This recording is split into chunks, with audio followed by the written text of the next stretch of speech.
सुबह झारखंड की सियासत में इन दिनों दे दारू दनादन का दौर चल रहा है। दे दारू दनादन का दौर इसलिए मैं कह रहा हूं कि आज ही झारखंड का एंटी करप्शन ब्यूरो ने, एसीबी ने एक बड़े अधिकारी विनय चौबे को तलब किया है, पूछताछ के लिए बुलाया है, या वो कहें कि उन्हें ले गया है और दावा किया जा रहा है कि इसके तार जो हैं शराब घोटाले से जुड़ रहे हैं। दूसरी तरफ कल टीएसी की बैठक होनी थी और उस बैठक से भाजपा ने अपने को अलग कर लिया है, बैठक का बहिष्कार कर लिया है। और चंपाई सोरेन जो कभी जेएमएम का चेहरा हुआ करते थे, शिबू सोरेन गुरुजी दिसुम गुरु शिबू सोरेन के बाद झामुआ का एक बड़ा चेहरा होते थे। 4 दशक तक शिबू सोरेन के साथ मिलकर जिन्होंने जल जंगल राजनीति की सियासत की, उस चाचा चंपई ने कहा भतीजा तो अब 5वीं अनुसूची की एरिया में शराब बेचने की तैयारी में है, आदिवासी समाज को शराब पिलाने की तैयारी में है। वही आदिवासी समाज है और यह वही दिसुम गुरु की सीख है। जब दिसुम गुरु ने कहा था, आदिवासी समुदाय को शराब के खतरे से आगाह किया था, शराब से दूर रहने की नसीहत दी थी, तो फिर भतीजा हेमंत आज गांव गांव आदिवासी बहुल गांव में शराब परोसने की तैयारी क्यों कर रहा है। और उनका दावा था कल टीएसी की पहली बैठक में इसी आशय का प्रस्ताव आना था। कहने का अभिप्राय है कि शराब को लेकर झारखंड में सियासत गर्म है। और इस वक्त हमारे साथ है नमन मिक्सम कंगाली जी। नमन जी, 5वीं अनुसूची के एरिया में शराब बेचने के लिए इतनी बेचैनी क्यों है आपकी सरकार में? युवाओं को शराब क्यों परोसना चाहती है? आदिवासी बहुल गांवों को तो शराब से दूर रखने की कल्पना की गई थी ताकि शराब का कारोबार ना फैले, वे नशे की गिरफ्त में नहीं आए। मैं सबसे पहले तो बता दूं कि अनुसूचित क्षेत्रों में ग्राम सभा एक सर्वोपरि संस्था है और उसी पर सारी शक्तियां निहित है जो संविधान के द्वारा प्रदत्त है और वो तय ग्राम सभा को करना है। और रही बात टीएससी में एजेंडा तय कौन करता है, संविधान देख लिया जाए। अच्छा। और एजेंडा आना और टीएससी में सहमति या पारित होना, दोनों में जमीन आसमान का जुदा बात है, अंतर है। मैं आपका कहना है कि ये तो सिर्फ एजेंडा आया था, उस पर चर्चा। और भाजपा इस मुद्दा से तो बहिष्कार कर रही है, टीएससी का बहिष्कार कर रही है। उसका मतलब उनका इस पर समर्थन है, वो इस पर चर्चा नहीं चाहती है। और चर्चा नहीं करना, मौन धारण करना एक सहमति का एक संकेत है। लेकिन चर्चा कल होगी, उसके बाद हम लोग बताएंगे। मैंने आपका कहने का मतलब है कि यदि शराब को 5वीं अनुसूची के एरिया में ले जाया जाता है, आदिवासी बहुल गांव में शराब की दुकानें खोली जाती है, तो उसके फायदे क्या होंगे या नुकसान क्या होगा, इन दोनों का आकलन किया जाएगा। सबसे पहले तो हम लोग संवैधानिक पहलुओं पर भी चर्चा करेंगे और कई पहलुओं पर तो वहां जब चर्चा होगी तब सामने आएगा तथ्य और विषय।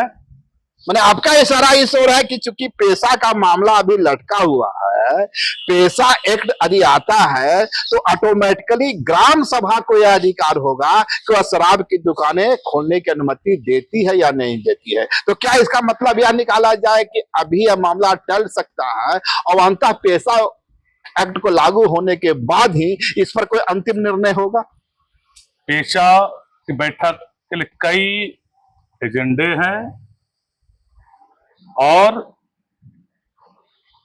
अध्यक्ष के सहमति से अन्य अन्य विषयों पर भी चर्चा होगी, आदिवासी हितों पर चर्चा होना है। और भाजपा इससे दूर भाग रही है। इसका मतलब साफ है कि भाजपा आदिवासी हितों के खिलाफ है। आदिवासी समुदाय के हित में कोई भी कानून ना बने, उस पक्ष में इसकी सोच है। यह स्पष्ट तौर से मैं कह सकता हूं और कि भाजपा आदिवासी हित में कोई भी मुद्दा पर चर्चा ना करके आदिवासी को अहित पहुंचाना उनका मूल मकसद है। ठीक है, भाजपा मैदान छोड़ रही है, आपके एलिगेशन सही हो सकते हैं।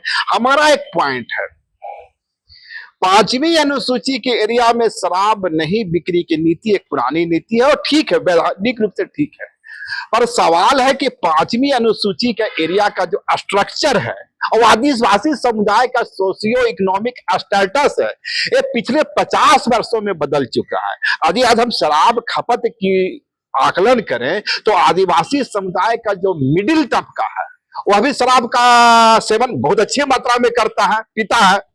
तो यदि हम वहां शराब की दुकानें नहीं खोलते हैं और सिर्फ वो तबका शराब का कंज्यूमशन करता है, तो इसका मतलब तो यह है कि हम अपने युवाओं को, आदिवासी समाज के जो युवा है, उन्हें शराब के कारोबार से बाहर कर रहे हैं।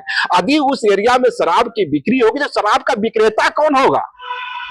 वो विक्रेता भी तो वही समुदाय होगा। और यदि नहीं तो इसके लिए कुछ विशेष व्यवस्थाएं की जा सकती है कि भाई आदिवासी समुदाय को ही दुकानें मिलेगी। आपने जिस बिंदु पर सवाल किए हैं वह सवाल चर्चा में किस मोड़ लेगा, अच्छा, ये वहीं पर तय होगा। उसको पूर्व अनुमान लगाना गलत होगा। ये जब टीएससी की बैठक होगी वहां पर एजेंडा आएगा, उसके बाद का ये विषय है कि एजेंडा किस करवट जाएगा। मैंने आपका मानना है कि विमर्श होना चाहिए था, स्वस्थ चिंतन होनी चाहिए था, उसके बाद ही कोई फैसला होता। एजेंडा मैं पहले भी बताया कि एजेंडा आना कोई गलत चीज नहीं है। एजेंडा आए, चर्चा होगी, टीएससी में तथ्यों के आधार पर चर्चा होगी और आदिवासी हित में निर्णय लिए जाएंगे। अब क्या लिए जाएंगे और निर्णय क्या होगा वो तो देखने वाली बात है। नमन मिश्र जी, एक दूसरा सवाल जो उभर रहा है या दावे किए जा रहे हैं, इसकी चर्चा भी है कि इस बार टीएससी की बैठक में थाना क्षेत्र की बाध्यता, सीएनटी एक्ट में थाना क्षेत्र की बाध्यता जो है उसे समाप्त करने का फैसला किया जा सकता है। इसे किस रूप में देखते हैं आप? मैं एजेंडा देख रहा था, एजेंडा में तो ये लिखित एजेंडा के रूप में नहीं है। अच्छा, ये नहीं है, लेकिन अध्यक्ष के सहमति से अन्य विषयों पर चर्चा होगी तो उसमें ये मामला आ सकता है। नहीं, मैं ये सवाल इसलिए पूछ रहा हूं क्योंकि ये जो मैं सीएनटी और एसपीटी एक्ट कानून देख रहा था, खासकर सीएनटी एक्ट में जो थाना क्षेत्र, जिस समय सीएनटी एक्ट बना और अभी का थाना, वैसी और इस तरह में बहुत जमीन आसमान का, वो थाना एक जिला के बराबर होता था, में बदलाव आया है। तो स्वाभाविक है, इसे आदिवासी समुदायों का अहित दिखता है, लेकिन चर्चा में ये सारी चीजें अगर आएंगी तो निश्चित तौर से आदिवासी हित में फैसले लिए जाए। मैं ये सवाल इसलिए कर रहा था कि एक व्यक्ति सिमडेगा का है, एक व्यक्ति दुमका का, आदिवासी युवा की मैं बात कर रहा हूँ, वो उद्यमी है, वो चाहता है रांची में इंडस्ट्री खड़ा करे, रांची में व्यवसाय करे। तो क्या और भी आदिवासी समाज में एक बड़ा मिडिल वर्ग, डॉक्टर हैं, इंजीनियर हैं, प्रोफेसर हैं, इनकी भी रुचि है कि हमारे बच्चे भी कन्वेंट स्कूल में पढ़े, हमारे बच्चे भी जो दूसरी समान जाति के बच्चे हैं उसकी तरह शिक्षा ले, हम लोग के लिए भी खुला आसमान होना चाहिए, चाहत बड़ी है। तो क्या समान जाति के लिए पूरे झारखंड में जमीन खरीदने की छूट और आदिवासी समाज के युवाओं पर तालेबंदी नहीं है यार? ये इसमें एसटी लैंड जो सीएनटी और एसपीटी एक्ट के अंतर्गत आता है, वो सामान्य लोगों के लिए तो पूरी तरह से प्रतिबंध है। हाँ। और अभी तक के अनुसार उस थाना क्षेत्र के लोग ही खरीद सकते हैं और बिक्री कर सकते, इंडस्ट्री बना सकते हैं, इसमें कोई पाबंदी नहीं है। सिर्फ थाना क्षेत्र का व्याख्या को विस्तार से चर्चा करने की आवश्यकता है और इसका दायरा बढ़ाने पर चर्चा होगी। फिर चर्चा में क्या कंक्लूड आता है वो देखा जाए, ये तो बाद की बात है, तो हम लोग देखेंगे। एक चीज देखने की बात है नमन मित्तल जी, जो आज की जो मौजूदा स्थिति है कि आदिवासी समाज की जमीनें आज भी बिक रही है, सीएनटी या एसपीटी के सदा पट्टा का खेल हो रहा है। जमीनें कौन खरीद रहा है? समान जाति के लोग खरीद रहे हैं, समान वर्ग के लोग खरीद, क्यों खरीद रहे हैं? इसलिए कोई वैध नहीं, अवैध तरीके से हो रहा है। यदि थाना क्षेत्र की वार्ता समाप्त किया जाता है तो उस जमीन का परचेजर, और यह कहा जाता है कि थाना क्षेत्र की वार्ता समाप्त होगी तो निश्चित रूप से खरीदारी जो होगी वो तो आदिवासी समुदाय की ओर से ही होगी। तो आदिवासी समुदाय का जो मिडिल वर्ग है वह तो उसकी भरपूर कीमत देगा ना। फिर तो जो शहर में रहने वाले जो आदिवासी हैं जिनकी जमीनें, उनको भी पर्याप्त कीमतें मिलेगी और डेमोग्राफिक चेंज भी नहीं होगा। क्या इस नजरिए से इस विषय को लेकर थाना क्षेत्र जो हमारे छोटानागपुर काश्तकारी अधिनियम के धारा 46 में प्रावधान किए गए हैं, इसको लेकर अगर चर्चा होती है तो निश्चित तौर से परिस्थितियों को ध्यान में रखा जाएगा, संशोधन के पहलुओं पर ध्यान में रखा जाएगा और आदिवासी हित में निर्णय लेने का प्रयास किया जाएगा। चूंकि ये परिषद है, वहां अकेले से तो कुछ होना नहीं है, वो तो एक बहुमत के आधार पर, सहमति के आधार पर भी होना है। तो क्या होगा ये पहले कहना मुश्किल है। जब चर्चाएं होंगी तथ्यों के आधार पर, परिस्थितियों के आधार पर, वहां पर चर्चा होगी और उस आधार पर सहमति क्या बनती है वो तो बाद का विषय है। एक लास्ट सवाल आपसे हम चाहेंगे, सरना धर्म कोड का जो मुद्दा था, अब तक जेएमएम का हम प्रमुख मुद्दा था, प्रमुख हथियार था। हालांकि पिछले विधानसभा देखें हम तो विधानसभा से गठबंधन की सरकार ने इसे प्रस्ताव पारित कर केंद्र को भेजा था।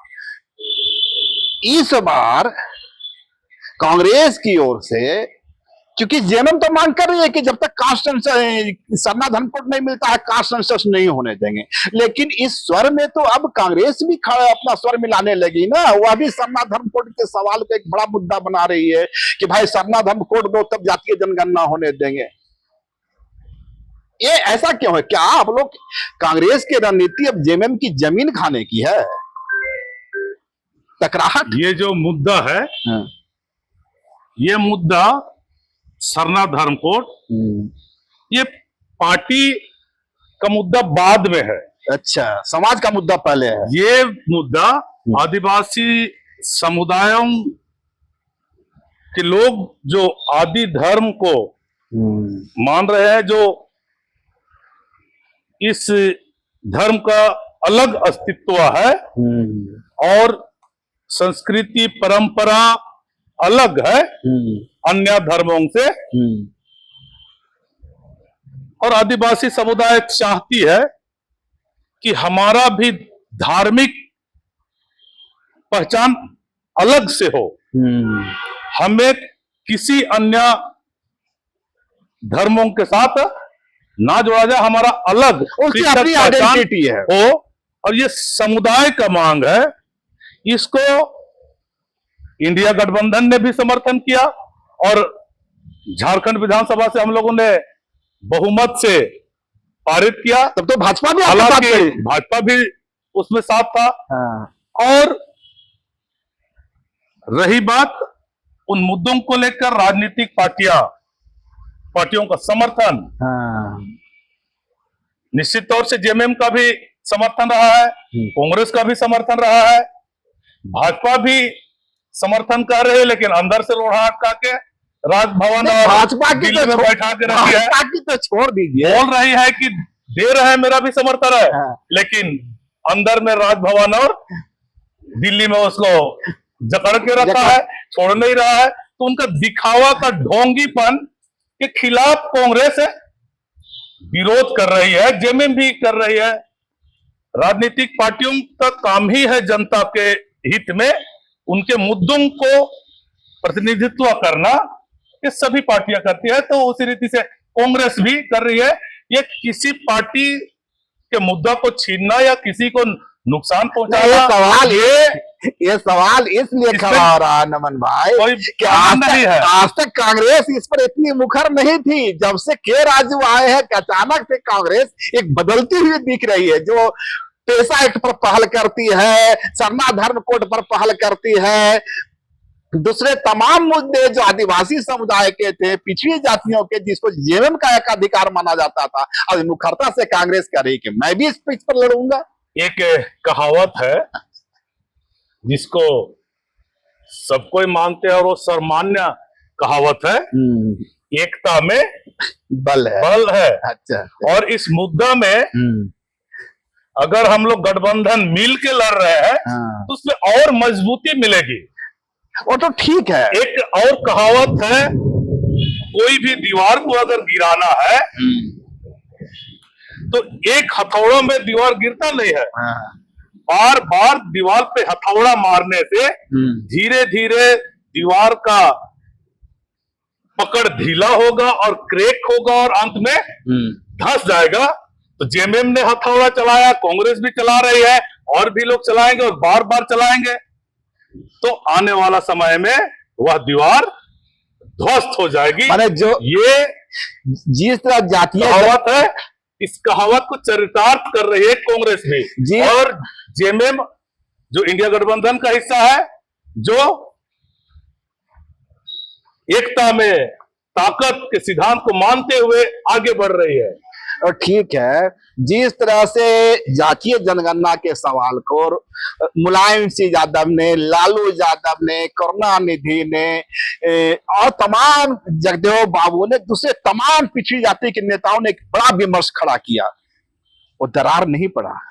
लेकिन राहुल गांधी का जब हथौड़ा चलता है तो दरार तो दिखने को मिलता है ना। आखिरकार मोदी सरकार उस मांग को मान गई, तो क्या माना जाए कि अब सरना धर्म कोड के सवाल पर भी कांग्रेस का एक मजबूत हथौड़ा चलने वाला है।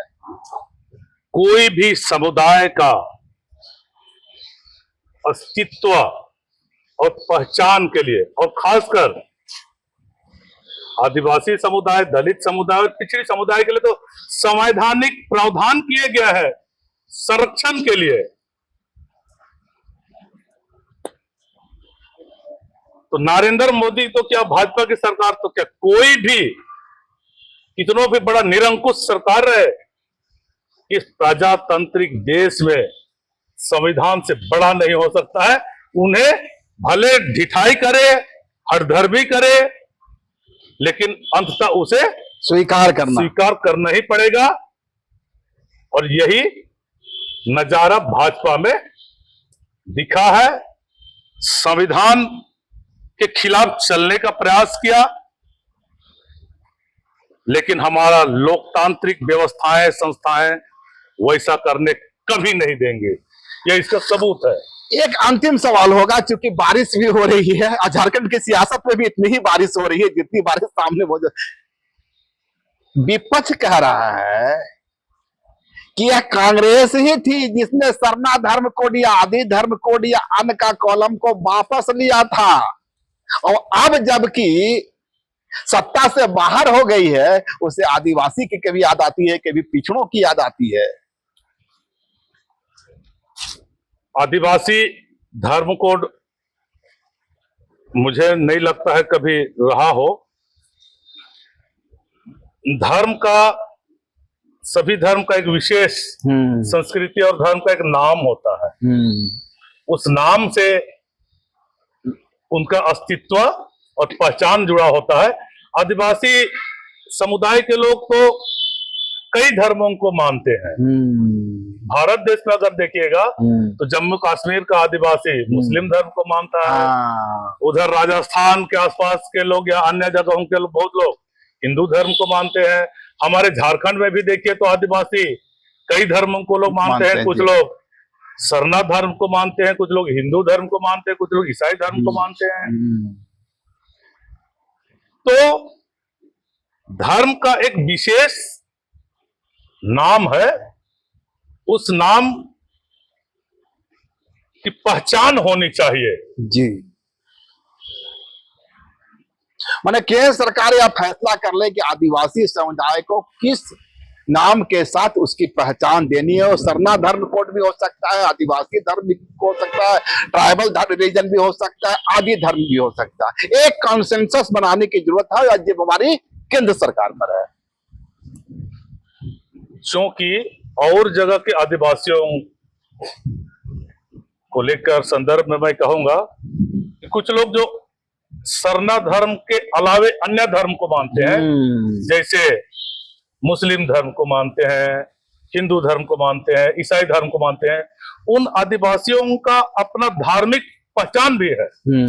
लेकिन झारखंड के हमारे कुछ वैसे आदिवासी समुदाय के लोग हैं जो आदि धर्म, जिसे सरना धर्म कहते हैं, उस सरना धर्म का नाम के अनुरूप धार्मिक पहचान चाहते हैं, नहीं है। वो मांग हमारे यहाँ के आदिवासी जो सरना धर्म को मानते हैं वे चाहते हैं और उन्हें देना चाहिए। 26 तारीख को शायद नहीं, राजभवन के सामने एक बड़ा प्रदर्शन की तैयारी है कांग्रेस की ओर से, और हर एक विधायक को जिम्मेवारी दी। आपको कहाँ की जिम्मेवारी दी गई? हम तो सिमडेगा जिला से आते हैं और आदिवासी समुदाय से जुड़े हैं, कांग्रेस पार्टी से जुड़े हैं। तो आदिवासी समुदायों के हितों और एकता के लिए तो खड़ा होना होगा।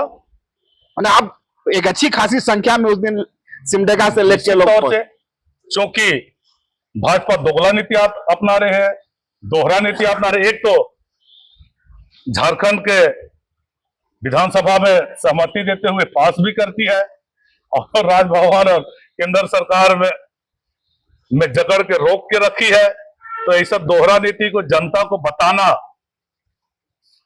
और संवैधानिक अधिकार जो है आदिवासी समुदायों का धार्मिक पहचान को लेकर, उसके हित में लड़ना, न्याय दिलाना, सामाजिक न्याय दिलाना, सामाजिक सम्मान दिलाना, पहचान दिलाना कांग्रेस पार्टी का कर्तव्य बनता है। क्योंकि संविधान बनाने में कांग्रेस पार्टी का बहुत बड़ा योगदान रहा है, इसलिए उसके समर्थन में तो कांग्रेस पार्टी ही लड़ेगी। क्योंकि भाजपा तो ना आजादी में लड़ा, ना संविधान बनाने में उनका कोई भूमिका रहा, वो तो संविधान के खिलाफ चलती रही है।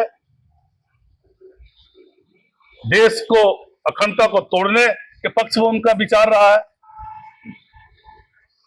देश को बचाना संवैधानिक आधारों पर कांग्रेस का ही दायित्व है, गठबंधन का ही दायित्व। अपने धर्म को हम लोग निभा रहे हैं। चल, तो ये थे हमारे साथ नवल मिंसाल जी, जिन्होंने कई मुद्दों पर अपनी राय रखी और एक साफ मैसेज दिया कि टीएसी की बैठक में कई एजेंडा सामने आते हैं, उसमें एक एजेंडा या जो शराब की बिक्री की बात हो सकता है, लेकिन अंतिम फैसला जो होगा वो टीएसी की बैठक में ही लिया जाएगा।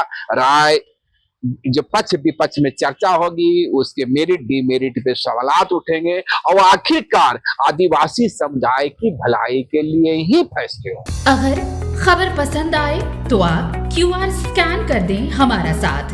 आपका एक छोटा आर्थिक सहयोग है हमारा बड़ा हौसला। द भारत मित्र, बुलंद भारत की बुलंद तस्वीर।